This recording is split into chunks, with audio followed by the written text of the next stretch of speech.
What a day at Pinehurst, 36 holes in. We are unfortunately saying goodbye to Tiger Woods, even though it was nice having him. We are not yet saying goodbye to Scottie Scheffler. He made the cut, but he's got a long way to go to catch up with the other man in his super group, Rory McIlroy. Not leading, but very close to the lead. Everyone's watching. Can he actually get a major victory this weekend? We ended up talking to the barber who cut Scottie's hair a little tight for my taste, but it's not up to me. And then last but not least, Tyrrell Hatton, the guy who loses his mind everywhere. He says everyone's kind of coming down to his level and losing their own minds. That's what's on tap in this episode of Seen and Heard.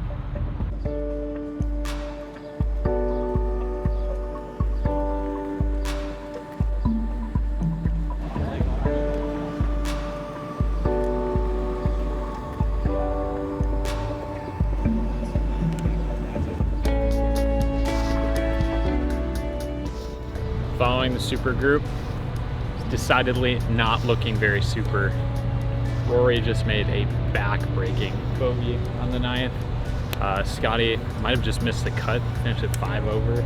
Xander Schauffele got down to 3 under, made a double on number 5, back to 1 under, and didn't really make much movement after that. None of those guys look particularly happy out here. What are you looking to find out in the pressers here? Rory hit the most fascinating shot on number 5. All 3 players were down on the left side of the green, and both Scottie and Xander tried to hit this high flyer chip shot. Rory hit a low runner and then made a really big par putt, I thought, there. So I'm kind of curious to hear what was going through his mind there. He's talking about changing his mindset, and it feels like he had a really, really big par save in that moment.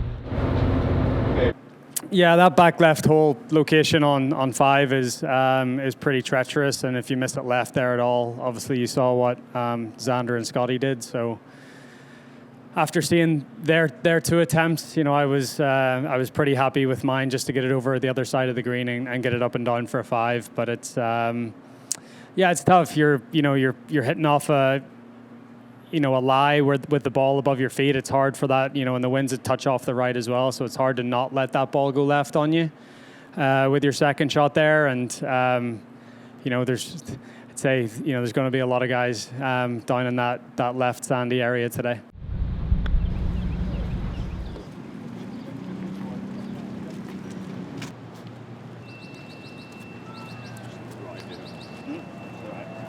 So yesterday, Tyrrell Hatton shot 68. He's very much alive in this U.S. Open. Just shot 71 now.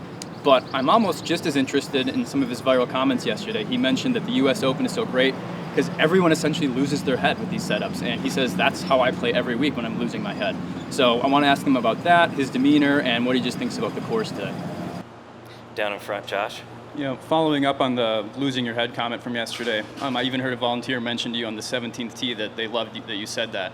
Why do you think that was so well received? I don't know. I think everyone knows me well enough by now to know what I'm like on the golf course, and I'm pretty honest. I'll just say it how it is, and I think everyone this week is going to sort of lose their head at some point. You have any idea how much you've been fined over the years for your outbursts? How much I've been fined? Yeah. I think you'd actually be shocked because you're thinking it's ridiculous amounts. Now, don't get me wrong, it's still a lot of money, but it is nowhere near. So, I'll give me your best guess. 100,000. Mate, you are not even close. Higher? Not even in, I think even with the DP World Tour, I reckon I haven't reached double digits. Oh, yeah. Anything else? There's still quite a bit of money, but it's nowhere near where you were saying. Yeah. All right, thanks, Tyrrell. Good luck this week. I've probably shot myself in the foot now. I'll get an absolute rascal one this weekend.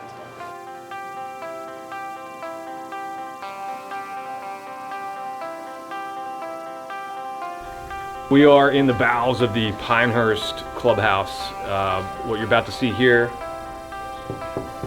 is the resident barber for the U.S. Open. His name's Monty. You may have seen some of his work making the rounds on social media this week. Most notably, Scottie Scheffler got a high and tight cut. When you're going from all that hair on top to a shorter haircut, it's going to show all the tan lines and everything else. Everyone keeps calling it a high and tight, which as barbers, it makes us crack up because it's a 3 on the side. It's nowhere near a high and tight, but just the tapered back makes it look like that. So it's pretty funny. But we've been going back and forth laughing. I mean, I'm getting text messages from friends, family, a lot of my clients, my team back at home. And we're just literally laughing about it. That's all you can do. You gotta laugh about some of the funny things that are said. But you felt good about the cut. Oh, I felt great about the cut. Yeah, of course. Yeah, sharp lines, nice fade. Everything was good with the haircut. Yeah, of course. And the best part was he was. So it was a haircut that he wanted, and we delivered.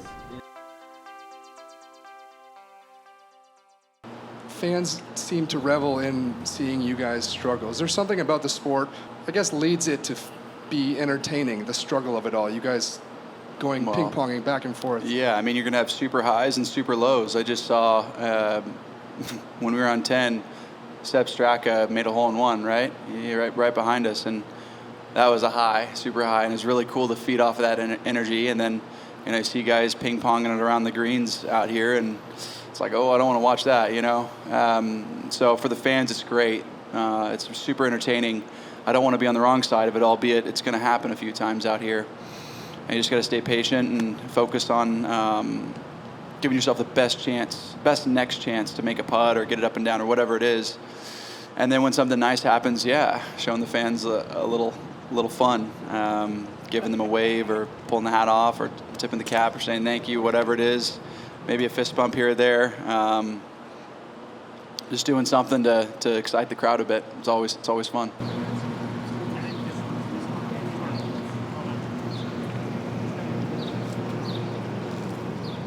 Claire on the left. Hi, you seem to be walking well, getting good shots off the tee. What will your main takeaways be from this week at Pinehurst? Frustrating. I'm not here for the weekend, and granted my ball striking and felt like my putting was good enough to be in contention, and I'm not. So yes, it is frustrating because I'm not here to have a chance to win on the weekend. As far as my last Open Championship or U.S. Open Championship, I don't know what that is. It may or may not be.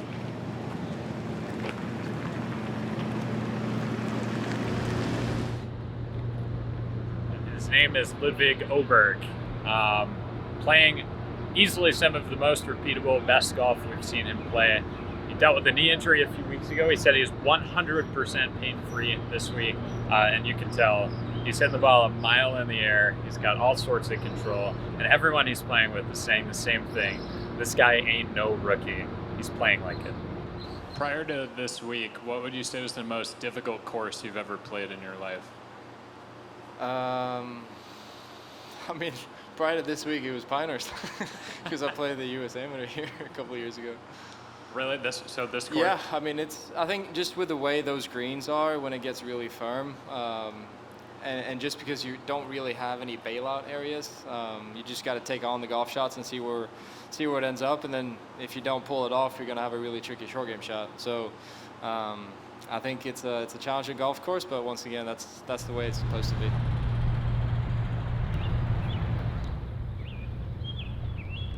You don't see any clouds out right now. This thing is just getting peppered by sunshine all day long. When there's no clouds, all this is gonna do is just dry this place out. They're putting water on these greens, sometimes in between groups, just to try to maintain that this is gonna be playable. But essentially the course is baking all day long. It's getting yellower in all the areas of foot traffic. So you can just guarantee that the course is gonna get harder and harder as the weekend continues.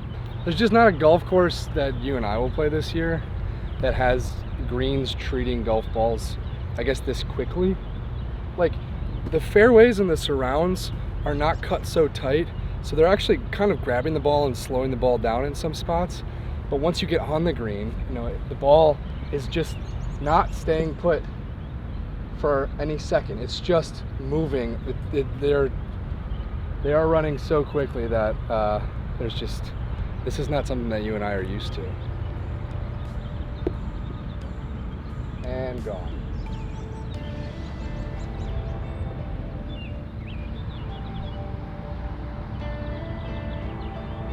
Oh.